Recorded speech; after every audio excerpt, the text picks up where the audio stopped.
Okay, well, welcome to tonight's candidate night for the town of Reedfield. You are all, there's something uneven about the representation in the audience over here. Maybe you should sit over here. The bride's side.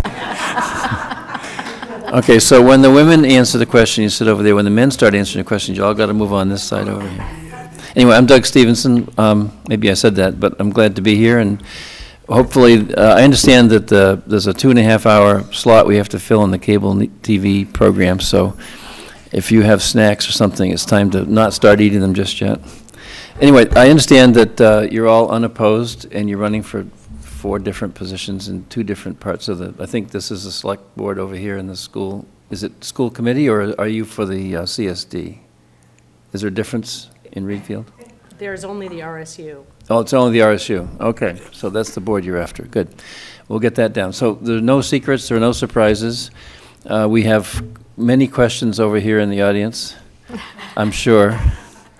And we have lots of people watching. Don't think it's just us, because there's hundreds of people watching on television, according to our expert in the back room over there.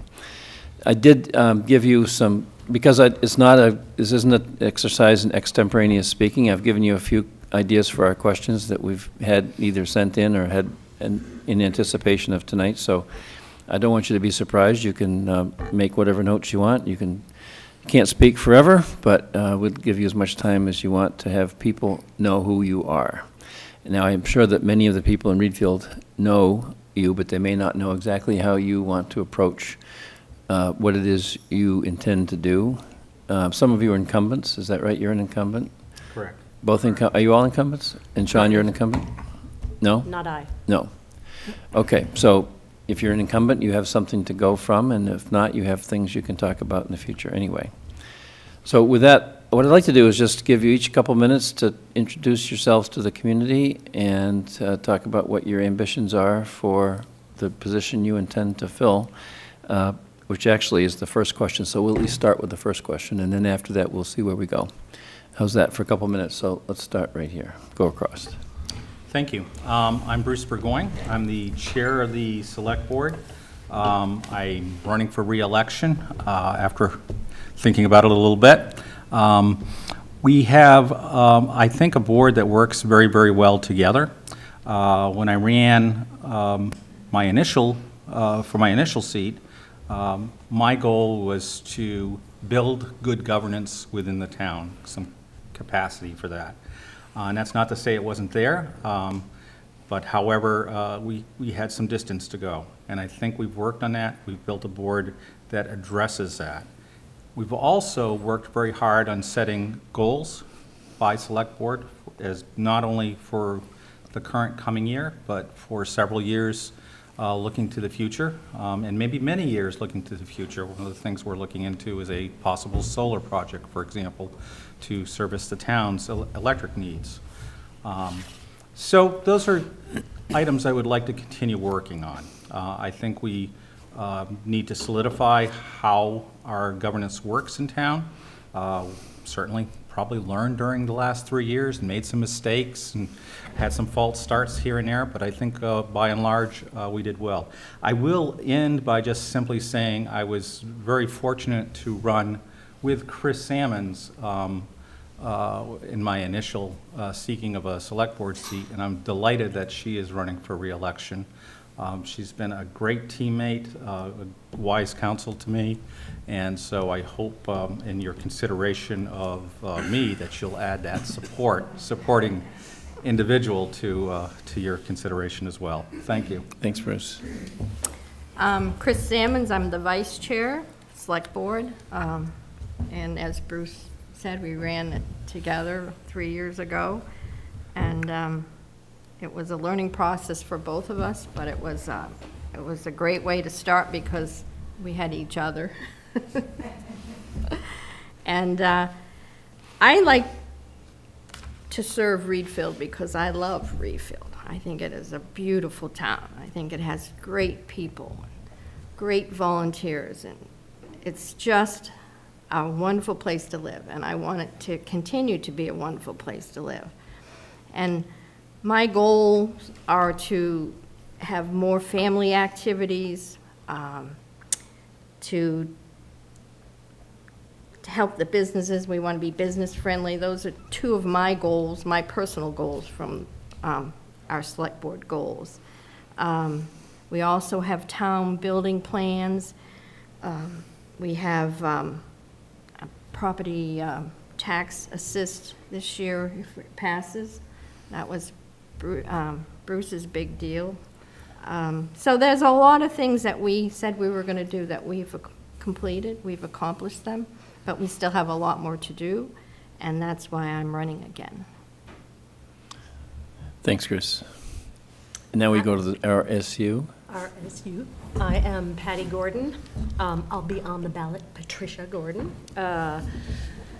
And I want to be on the school board because, like Chris just said about the town, I love our school district, and I feel so fortunate to have been employed at Maranacook, well, at RSU 38 for 19 years, and prior to that I worked for Child Development Services for this area, doing preschool special ed work in a lot of the homes in our towns, and have had 2 kids come through our school system. One is a senior now and one a sophomore. And they've had phenomenal experiences, and so I would like to serve and support our district with its current mission and work with the folks who have just did the vision development, part of that, with a new vision. And I really want to, I feel really committed to that mission of a caring school community dedicated to excellence. I want to continue the board's work to focus on student growth. I see that I think that the school board has a responsibility to establish and maintain structures that support the focus on student growth, and I want to be a part of that. And it's such an exciting time, I think, to be on the board with a new vision statement, guiding principles, all that stuff coming from the committee that did that, and new superintendent, and other changes. I'm excited to be a part of it, hopefully. Thanks, Betty. Sean? Yes, my name is Sean Roderick. I am going on, this will be going for my 3rd term on the school board. My first term, I was, my wife and I, we've lived in Reedfield now going on 6 years, and we moved to Reedfield because of the school system. My wife is a school teacher that's what she was trained to do, is be a school teacher, and she spent a lot of time before we moved looking at school districts, looking at test scores, looking at all those things, and she said, these are the towns we can move to, and Reedfield, this district was at the top, and we found a home in Reedfield. And then not too long after I was in town, there was a vacant seat on the school board, so I filled out an application. Well, always been involved in the towns I lived in, came and was appointed. Then my next term, it's great to see someone else running because it was, one of the seats was vacant. I think the whole time I've been on the school board, not Reedfield, but all the towns, I don't think, there's very rarely been a full board. And so I encourage people to, come to the meetings, try to get involved. It's important we have good schools. I think I looked at my tax bill. It's 76, around 75% of where your taxes go. And very rare, I think this whole budget cycle, we had 2 people come testify from all the towns combined on where they wanted, what they wanted us to do with the budget, where they would like to see the schools go. I have 2 children in the schools, one in kindergarten and one in 2nd grade. So that's another reason why I like serving on the board is, I want to make sure that they're, the schools stay strong. And it is an exciting time. I mean, there's a lot going, a new vision statement. We have a new superintendent, so that's another reason why I was kind of thinking about maybe not doing it, but with the new superintendent, I decided I wanted to stay on to make sure things stay the course, and so, yeah. Well, thanks. Always an opportunity to ask questions on behalf of yourself or people who aren't here, over here in the little gallery we have. So if something has triggered a question in what they've said, this is a good time to ask it. Otherwise, we'll just keep going. If you move any part of you, I'm going to call on you. Okay, so we'll cycle through again. We'll start with Chris this time and just go around so we don't jump too much. But, so, I'm not concerned. I observe that you're all unopposed, and you had some vacancies. I'm just wondering what this sort of goes to question, the item that's listed number 2 anyway, which is when you're trying to lead an important function, how do you actually encourage people to participate in the election even when there aren't any candidates? Are you using this, I'll frame it a different way, are you using this opportunity to expand the democratic process, or are you just going to put your name out there and once you're on the board then go and do what you had planned? Is there something you're intending to do to get a enthusiastic vote? I think it's mandatory to get an enthusiastic vote. I don't think we can lay down and say, oh, well, we like the board. That's gotten us in trouble in the past. We want to make sure we vote. Even if there's just 2 people running, you want to go out and vote. You want to have their attention. You want to let them know what you're interested in, what you don't like, what you like. We'll listen to anything, any suggestions. It's never say, I'm just going to get on, because there's so much you need to hear from the voters. So what would you consider, I'll just ask you a follow-up on that. What would you consider a metric of success for the election? Do you mean that? I mean, you're unopposed, but you want people to be engaged in the Yes. community. Is there something that you feel would be, that the town is either undertaking activities to get the turnout, or that, would it be X percent, or how do you know that you've been successful? A lot of it is on what else is running for that election. Right. When we have a when we have an election and there's another contested race, more people are going to come out. But I'm hoping they all come out and vote just to show us support. I'd Okay. like to see the support. I can't give you a percentage because it's really up and down with What else is happening? what else is Yeah. running, like when the bear trapping, because LePage was running then too, so, I mean, there was a lot of votes cast. Another time around, there might not be as many, but I think it's important, if you're a registered voter, you should come out and vote. I would like to get as many votes this time as I got last time. And I'd like to hear from as many people as I heard from last time. Last time I ran, it was a very contested race. It was a lot of work. And when's the election? Just let's remind everybody when the election is. June 12th. 8 a.m. to 8 p.m. Yeah. So everyone should come out and vote, even though we're the only 2 running. And you could have, somebody could write in. Right. So I think it's important everybody come out. So you're looking for a affirmation, basically, by Yes. having a larger vote. Okay. If, nobody's running against us, but we want to make sure we're still doing what everybody wants. Right. I mean, Okay. they voted us in 3 years ago. I still want to know that that's okay. Okay. So Patty, we've had RSU meetings in the past where there were 40 people, and sometimes there were 800 or 900 people. What do you think is happening at the RSU to get a vote for you, or something you're doing, or you think someone should do to make sure that you have enough people voting for you that you feel like you're representing something other than just your own ideals? I think, I'm not exactly sure, but I've been trying to, I was hoping Robin would be here and she would tell me what to say for all these things. But I've been talking to lots of people, hanging out in the schools, being at my kids' sporting and music and school events, and talking to lots of different parents in town, not just my friends, beyond that. And I've been getting a lot of calls from people telling me things that they hope will happen, and expressing support, and that makes me excited and encouraged. I don't know how to answer that question other than to do my best to spread the word. Well, there's no wrong answers here. That's a great way to do it. Sean? I mean, I think it's a gubernatorial primary year, and both parties are working hard to get those folks out. I mean, so hopefully a lot of folks will come out and not just check off those, those individuals, whether they're voting in the Democrat or Republican primary.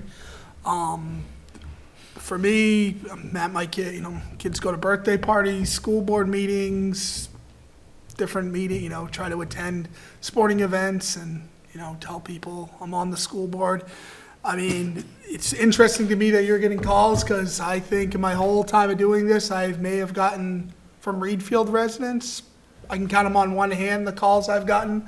I even, at my kids' functions, I try to ask parents, what would you, this is on the agenda, what would you like to do? And very rarely get any feedback. The complaints I maybe get from parents, at my kids' functions and stuff are things that I consider things that aren't my role as a board member, it's minute, did you know I don't, something that's, my kid got switched to classroom, can you do something about it? Have you talked to your principal? Well, no. Well, then you need to talk to the principal. I'm not gonna go talk to the principal and ask, those are the type of things I, might get if I really press, but, so, I try to tell people they should get involved. I try to do that the whole time I'm on the board, post to Facebook, those type of things, but very rarely do I get feedback and as I said, I've attended a lot of different meetings, and I think the school does a really good job posting to the school's Facebook page and trying to get information out there to parents through newsletters and stuff, and it seems as a board we're kind of hanging out there making decisions based on what we think is the best. So we're not going to ask for phone numbers here tonight, but you do have channels available to people to reach you through either Facebook or other media or phones, or you just walk around the community and they can talk to you, right? Yeah. And my phone number is on the school board's page and my email and on the town's page. Okay. Bruce? Sure. Likewise, my contact information's there. I guess I'd like to kind of answer your question by, first of all, saying that, it is a lot of work to put yourself out there as a candidate. And so that takes some thought and some time. And I want to congratulate the other three people sitting up here for stepping forward and doing that. The fact that we don't have competitive races this time doesn't mean that there won't be in the future. So, for myself, I'll be looking for some affirmation, if you will, of what we've done. I want to point out a couple of things really quickly. It's getting people involved in a community may seem like a lot of work, and we see a few people here and a few people up here running unopposed. However, I kind of want to stop and pause and congratulate Reedfield because we have tons of volunteers. I don't have a single select board meeting where I'm not recognizing 4 or 5 committees that have submitted their minutes, that have hours of work that they've done on trails or on our age-friendly committee. And we've actually expanded the number of committees, and they're fairly well staffed now. We have a few openings here and there. So there is a cadre of probably around 100 people who are quite involved in town. And so I really appreciate all of that. In terms of other things that are on the ballot, I'd be remiss if I didn't say that the budget's not on that the budget's on the ballot, if I omitted that. And so one metric, if you will, that I'll be looking for is approval of that budget. That budget goes out with actually the select board and the budget committee both recommending a yes vote on every single warrant article. And that's because we spent time and looked at them and so on and so forth. And it is up to the community whether to accept or reject those items. But if we've done good work and we've held the values of the community closely and we've been prudent fiscally, then I would think we would get yes votes on those particular warrant articles. So that's how we do town meeting in Reedfield, and that's how we're probably going to continue doing town meeting. And so I would put a request in that you look carefully at the warrants and consider what we've done in terms of work, and I would urge you to vote yes on the budget. Okay, any follow-up questions from over here? Yes, ma'am. I wanted to address a question to the school board candidate. Yes. Volume? Oh, you have to, can, sorry about that. That's usually my line. Yeah, volume, please. Up or down? So I'd like to address a question to the school board candidates. I know that we just went through a visioning process, and the report is still being put together.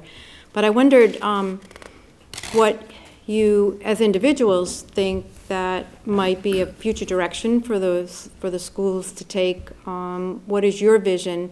What do you see as the board needing to take on in the next few years? What are our biggest challenges going to be? And what are you willing to put out there for the board? Given that we still have that visioning process to finish up, I understand that you may need to kind of go with the majority, but I just wondered individually what you thought about that. Betty, you're next in order, so we'll start with you. There were a lot of parts to that question. Yeah. Well, it basically has to do with visioning and where Yeah. you go from visioning, so that's a really good question. So I think that, for me, I hope that the vision statement that comes from the committee will include, and I will work to include, this focus on student growth and what is already being worked on with multiple pathways for all students to achieve the growth. I think that we could do more in that, and I hope to work along collaboratively with folks to make that happen. Also,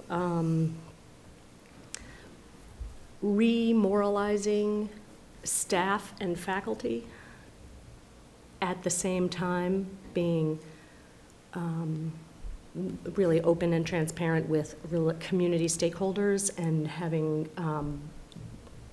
both parties be more connected somehow, but I'm hearing you talk about that, and that might not be easy, but I would like to work on that. Having research and evidence-based decisions. I think that. So, I didn't get your point. Are you supporting research in evidence-based, or are you saying that there has... Research there and has- evidence. Oh, research and as evidence-based. the basis for decisions. Okay. Is that regarding part of the visioning changes. process, or is that outside when you I think said- that could be part of the visioning process. Okay. I don't know what you're saying. And where does this stand right now? Is it The visioning coming, process? is it coming to an end? It's been done, and it's with this, I don't know where it is. It was going to go to the It's being- superintendent and then the board? No? The report of all the information's being drafted by a couple individuals. So once you've finished the visioning process, then it really is to the board to set the stage for action, right? Do you have an action process that you're supporting to take the vision to the next step? I think Or that it would, does it turn to the staff to do that, and then you monitor? I think We don't- both. I think that, like I was saying before, I think the board, and the board does, and I think I would like to be part of maintaining the structure of, developing and maintaining the structure to support the new vision statement. And I don't know what that would look like without knowing what the new vision statement is, but I would think it would be the board in collaboration with staff and Okay. community. Anything to add, Sean, or start with? Well, I was just gonna say, I mean, the strategic plan, kind of like how the strategic plan is written now, you know, there's some things in there we've met, there's some things we haven't, and there's some things we haven't met because state regulations Yeah. change, and so there's some things that like, oh, we never met this, but then why didn't we meet this? State regs, change. I guess some of the some of the things I'm proud of our, our district does is we have our students are, dual enrollment. They can graduate from Marinikook High School with a bachelor's degree. I think that is good. I think, this started kind of before my time, but, with, I know proficiency-based learning is a bad word to use, but students, all our students in our district that, doesn't matter which elementary school they're at, are now going to the middle school, all learning the same things. It's, it's not, you went to Wayne, so you were weak at it, they really have worked hard to make those things happen. I mean, going forward, I think, we spend, some of the things I'd like to see is at the high school level, we spend a lot of time trying to prepare kids to go to this is my feelings, a 4-year college. I think we need to kind of figure out some avenues for kids to go, work more towards going other career paths. And I've kind of been beating the drum on that, at different board meetings. And I think there may be some opportunities that I've worked on to present to the board in the future that, students may be able to do that. Some of the challenges that we're going to have is our schools are old. The schools need a lot of work. Millions and millions of dollars worth of work. I think we got a plan that we had a architect come in and look at our schools, and I don't want to misspeak, but I believe, I was late for the meeting because we're in the legislature, but I think it's somewhere around over $40 million worth of work they've identified. And our schools are getting tired, and, that kind of comes into play. It's about learning, but facilities matter to kids, the technology our kids have available, that matters. And one thing I say at board meetings, and I'll say for a year, I know people want each of this is a challenge, I've laid it out, and I'm going to say it tonight. Everybody wants their elementary school, their kids to go to kindergarten through 5th grade in their town. I have my, thoughts on that, but this is how it comes with a cost. There's a cost for that. There's a cost to upkeep those schools. There's a cost to provide those kids so that every kid has the same education in those small towns. That comes at a cost.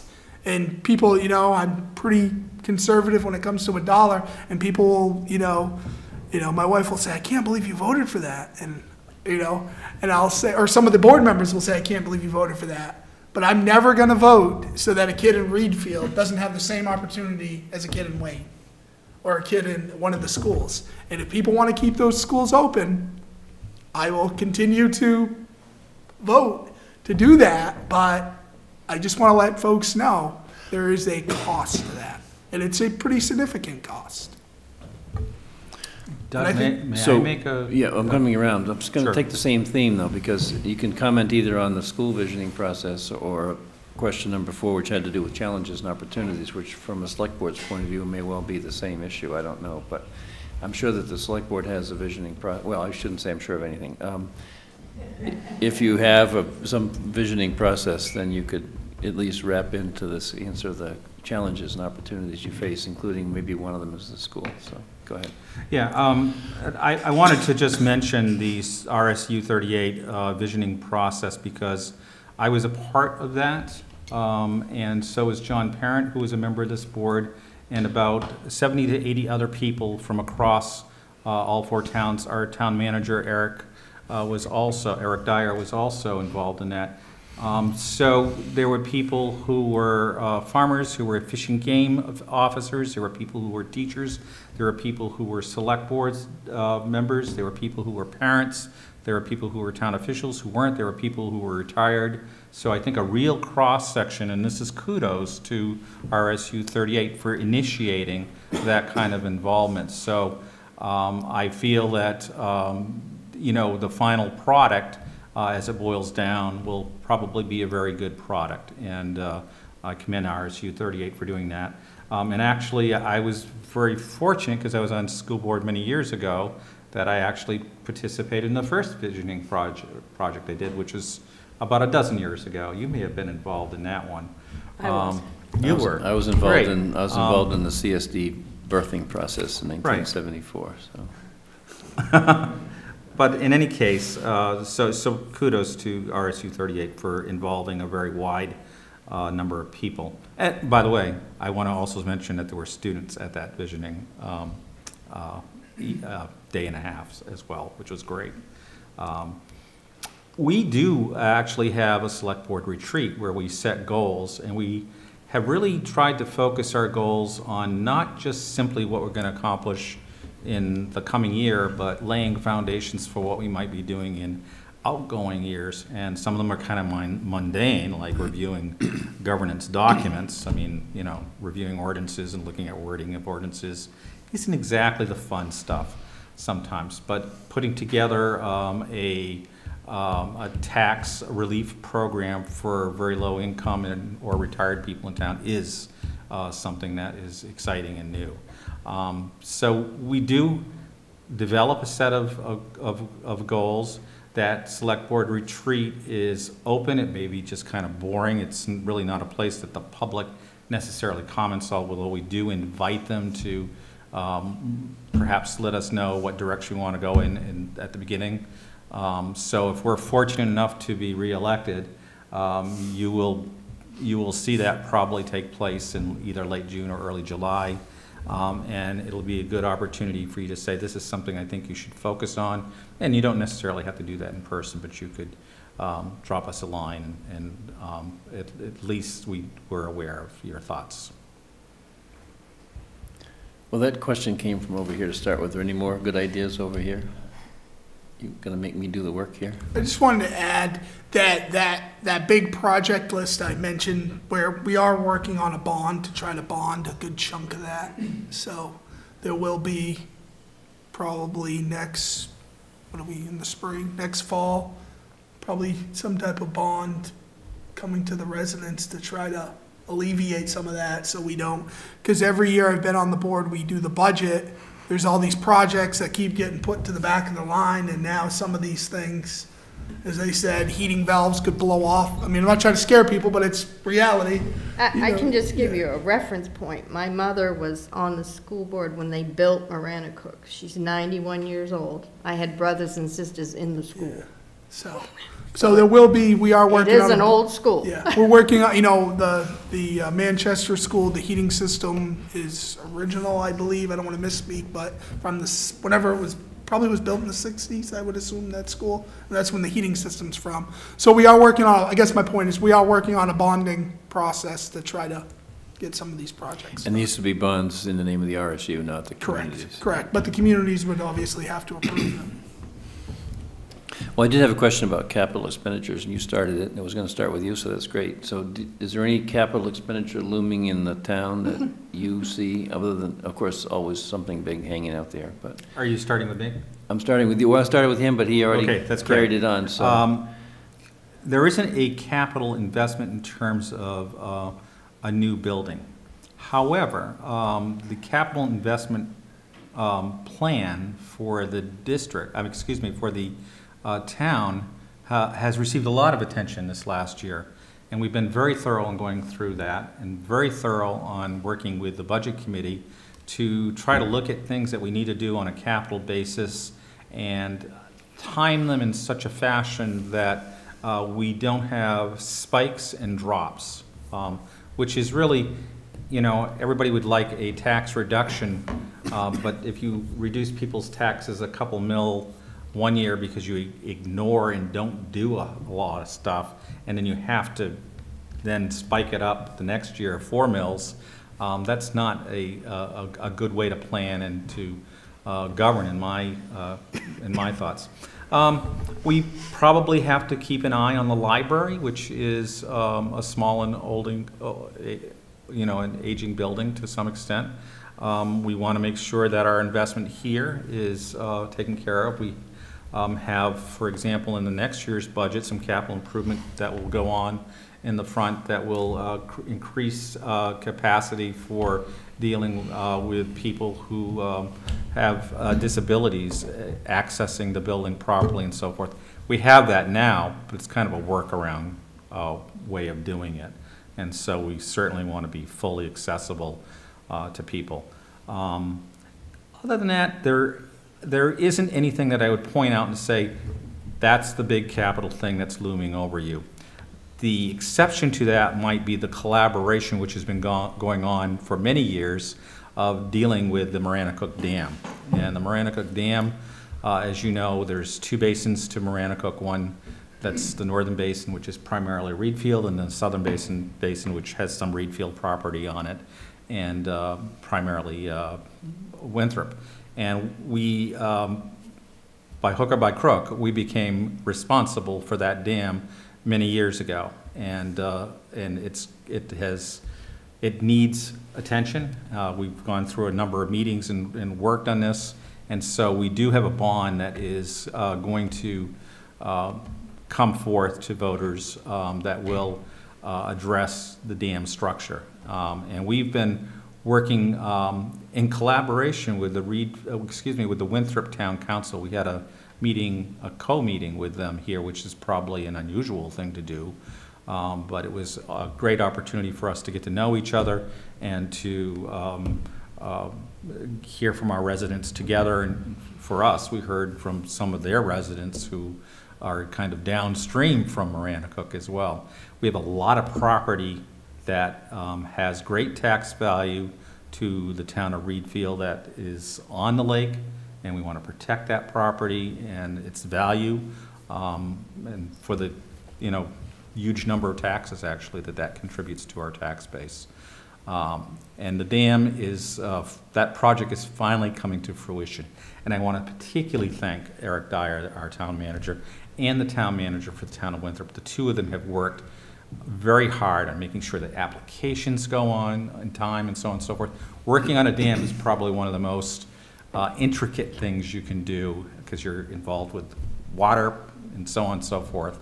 So it's a lot of permitting and that kind of mundane stuff. But that's probably our biggest capital outlay that's coming up. So and that'll be bonded over a number of years. Yeah, and you said that it was coming up. Do you mean this year? Yes. It'd be in this year's warrant to start addressing it? It is in this year's warrant.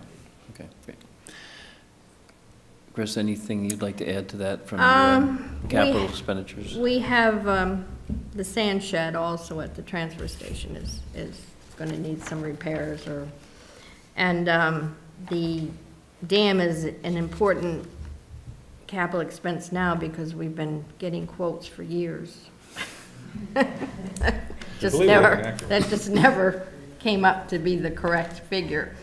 So we finally got to the point now where we have some good pricing, and we have, and we've met with Winthrop, and now we're going to go ahead and get it done.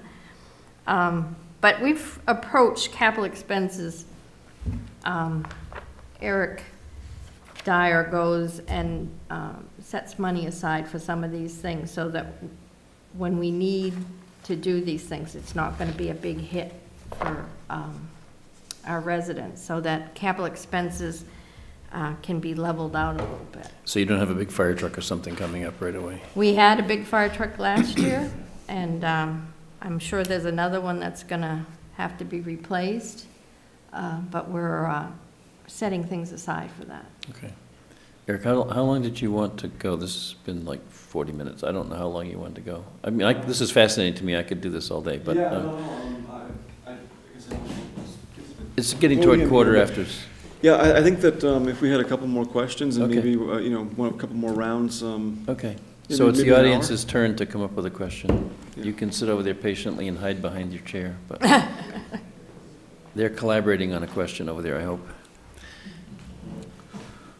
Were you collaborating on a question? We were not. No? Okay. Regarding comments made. We have talked a little bit about a couple different types of borrowing, bonding particularly, for the school, also for the town. And I guess I'd just like to know generally what you feel is an appropriate level of debt for, the school or the RSU or the town to carry, and how would you go about assessing that? What are some of the parameters that you might use in thinking about debt service? Because it's been something that we've been getting more and more into and understanding a little bit better, at least on the municipal side, and some opportunities there, some risks. So that's my general question. And Chris, I think we'd start with you, actually. Well, I understand that debt-wise, we're quite low for what we could have as a town. But it's a workable level right now because we can budget, pay our debt, pay our interest, and still be able to keep our budget at an almost flat rate. If we increase our debt, then we increase our payments, and it's going to increase our budget. So where it's there if we need it, I much rather try to get it done without the debt, without increasing our debt. There's some things you have to have it for, road work, the fire truck. And we're doing it for Maranacook Dam because it just got to be such a big project. But I really would like to keep our debt limit level down because I don't think it's, it should be increased if we don't have to. Okay. Patty, anything you'd like to add to debt? Don't add to the debt. Don't add to that. I'm not putting those words in your mouth, so don't say them, somebody will record you. Sean? I just wanted to say one thing that made me a little bit more comfortable for next year, for possibly, you know, asking the residents for a bond, is that one or two of the bonds that we have for, like, I think one was for the roof on the, I can't remember exactly what they were for, are retiring. So it's not like it's, my understanding is it wouldn't be completely increasing yet. There's some bonds that are retiring, so that made me feel a little better about it. But I know bonding is necessary because, as I said, every year I've been on the school board, these major projects are being put to the back burner because we don't want to burden the taxpayers all at once, and it's a balancing act for sure. Okay. Bruce? We do have more capacity to take on debt if we want to, and really be within what would be considered norms for communities our size. But like Chris, I don't think we need to, because I think we've been very good stewards of capital items over a long number of years. Debt planning to me is more important. In other words, it gets into those, again, those, you know, valleys and spikes. And so, you know, obviously you try to get a fire truck when the last fire truck piece of debt retires. And it doesn't always work perfectly, but you can do that. We have been good savers as well. When you vote for the $177,000 bond to do the dam, the town of Reedfield, and this is a far larger number than the town of Winthrop, already has $123,000 in the bank. So of our $300,000, we've got something like 40% of it already in the bank because we've been anticipating and putting aside $20,000, $30,000, $40,000 a year for several years. So in terms of bonding debt, again, try to take care of those valleys and spikes. And I'm not opposed to sort of being in debt to ourselves too a little bit. You know, when we get into items that maybe are going to cost in the $15,000 to $25,000 area, if you can anticipate and plan for that, where you say we're going to put aside $7,000 a year, you know, for a couple of years, and then we'll pay the balance of that item. I think that kind of planning makes a lot of sense. I recognize that we have schools that have significant issues, and I know that's going to be addressed. And when we govern, we don't govern in the vacuum that the schools don't exist, although we can only control the mill rate that we control on the town level. And you know, I would encourage them to take a look at the timing of their bonds and so on and so forth.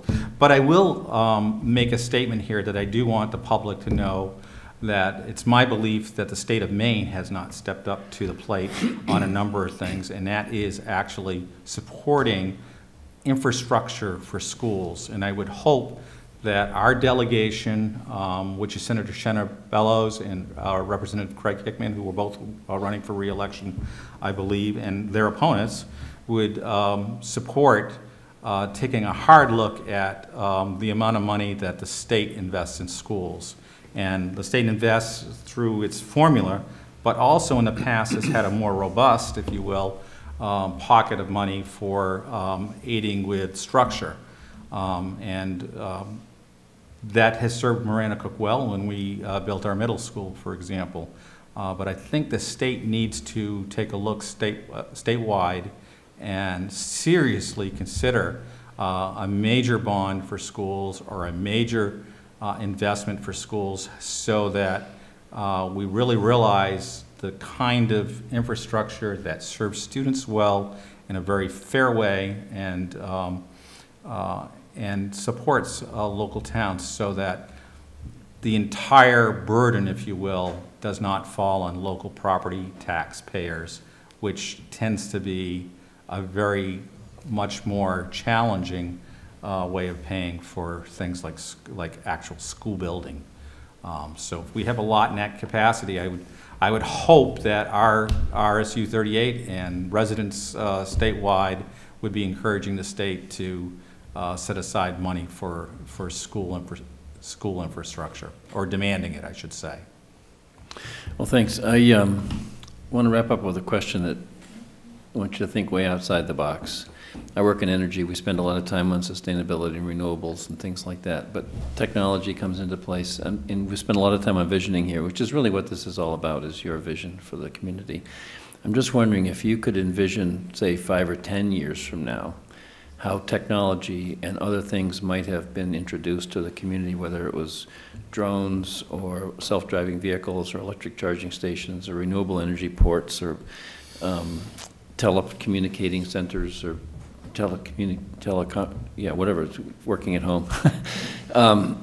Anything that you could think of that the town should be leaning toward so that 5 or 10 years from now, we'll start with you, Chris, 5 or 10 years from now that you'd say, wow, I am so glad that we spent some time 10 years ago thinking about this, because now this is really making it as good a town now as it was 10 years ago. We were prepared. We're not falling behind.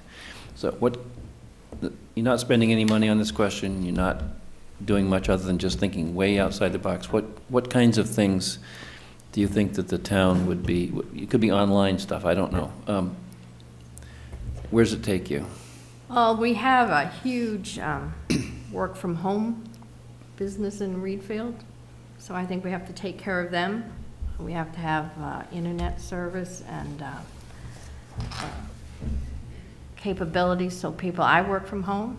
If I didn't have a fast internet, I would not be working from home. So we have to keep increasing our availability for internet service, best that's out there.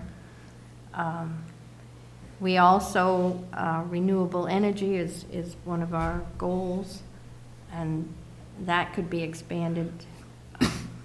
I know there's some towns where individuals buy into renewable energy and they never pay for their energy as individuals, not just as towns. My son just bought a house in Pennsylvania and they buy into this renewable energy, and what they don't use they sell. So it's something we can look at. People, the older population, they do not get on the internet, they do not get things, they're not involved in technology. If we could have a way to keep them involved without taxing their abilities to see things in a technical way, but my mother is very intelligent up to the day she doesn't miss a step, but she will not get on the computer unless it's to play a game. So I struggle trying to keep her up to date on what's going on. So there's residents out there who aren't getting that, and we need to take care of them. You do know why they put solitaire on every computer, right? Yes. And so you can learn how to use a mouse. She plays, what is that one? You have the Queen, Hearts. Yeah, you can play that all day. It's very addictive. Patty, 10 years from now, how are we going to look back and say we did well thinking outside the box? I think for the schools, we need to have some form of what is currently the MLTI program, the main Learning Technology Initiative, so that students have technology, preferably one-to-one, and I know that's middle and high school right now, but whatever that technology looks like. I was reading an article today in Upfront, which is a New York Times magazine for teenagers about glasses that are going to be on the market that are, have computers in them. It's like Iron Man. I'm not even joking, you know, where you just move your eye and it does something for you, and maybe that will be 10 years from now what the MLTI grant is getting for our students, but we need to be connected with that kind of grant with the kind of staff that we have now in our schools, who are the technology coordinators, who are brilliant at both finding, keeping up to date, and helping staff implement new technologies, K-12. I don't know, artificial intelligence, I think, is where it's at, but I don't know exactly what that means, what that would look like. I'm going to change the question a little bit and go through the last of you two and say that there are resources in this community who are way ahead of other people in terms of some of the professions that they're in, and you've had a massive amount of graduates that have gone through this community who do unbelievable things. Absolutely. Unbelievable things. We have PhDs, we have all kinds of people who've come out of these communities that we could tap back into to actually jumpstart. I'm speaking now, I'm sorry. We can jumpstart our future by just going backwards. So, Sean, where do you want to go? I mean, when it comes to our schools, I think the technology, I mean, I know you said not all, but there's no, I mean, really, every classroom should have a smart board. I mean, a smart board is the opportunity for children to learn via a board in front of the classroom where they can do interactive technology. I mean, there's no reason, I mean, if money wasn't in the way, why every kid doesn't have an iPad or something like that at every grade level. I mean, for example, my son was having a hard time with handwriting. We worked with the technology people in the school. We said, what can we do as parents? They said, well, there's a program on the iPad. You can go buy this pen for like $40. And he started writing on the iPad. Because it was on the iPad, because it's what he's grown up. I mean, he's 6, but everything's been technology-based. I mean, I think we need to, you know, somehow, whether it's through grant, I mean, our district does do a good job of getting, we were just talking at our last meeting, our district coordinator gets freebies from Ken Sale and UMA. She goes in and she's on their list. But I think we just need to keep because everything, doesn't matter what it is nowadays. I mean, the days of even if you're, you know, going to school for a technical, it's all, you know, everything's computer. Driving a tractor now, my wife's family, they own a farm and everything is, you know, they can pinpoint exactly where that tractor's gonna end up half a mile on the other side of the field within, you know, to get the maximum amount of hay. And then I think for the town, you know, broadband internet is where it's at. Other communities have worked hard to get grants and things to get Wi-Fi. I mean, I was at a meeting where people, you know, a lot of folks, my age, I'm 34, we're talking, if there's not high-speed internet capacity, we didn't even look at that house. You know, people working from home. I mean, I live in Reedfield on the loose road I have the fastest internet you can get, and it's not that fast. It's not that, we can't, if I'm on the computer and my wife and my kids are on their tablets, someone's got to give. And it just blows my mind. We're not that far from you know, but I think that's something I'd be willing to try to help with to make this community, you know, there are grants and there are some communities who have set up their own broadband infrastructure. I don't know how all that works, but I think if communities want to become competitive and have young people move in, I think that's where it's at. Are there any homes in Reedfield that aren't connected to the cable at all? I'm sure There there are? are, yeah. Yeah. And I mean, we're connected through Spectrum. We have the fastest you can get, and Yeah. it's pretty slow. I mean, Yeah, in 'cause comparison. I have an internet phone, and if I got too many other programs running, I can be talking to somebody and it goes out Yeah. because it's not fast enough. Right. I Okay. mean, we can't. Bruce, you get the last word, and then we'll have a Sure. quick summary. If you go to the NBA game in Miami, the security and dog bomb sniffing and so on and so forth is done by a detective agency that's in the former Gardner Savings Bank down in O'Connor. I went to their open house, which a number of people came to, and was just blown away with what they're doing and what they're doing really on a national basis with a number of very large clients. and that's just a small business. They're not doing the around the corner detective kind of thing, follow your ex-husband or something of that nature. They're doing some very sophisticated things. I think those are kinds of businesses that we need to pay attention to. I'm all, that homework infrastructure, I could just be repetitive on that. But we also need to think about small space businesses too that might use a small office of just a half a dozen people or whatever that does work internationally. So I think that's something to pay attention to. One of my goals with looking at solar energy for the town, and we're working with Revision Energy, is to try to, so I'm looking beyond 10 years here. I'm hoping that I can fix the costs of power for this town for 30 years out.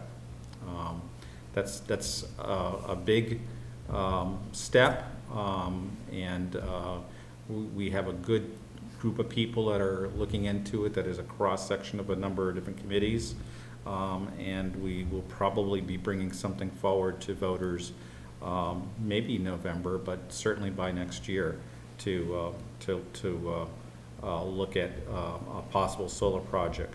And again, that's if all the numbers line up and we have the correct space for it and so on and so forth. But what I would really like to do is cover all of our buildings in the transfer station for the town.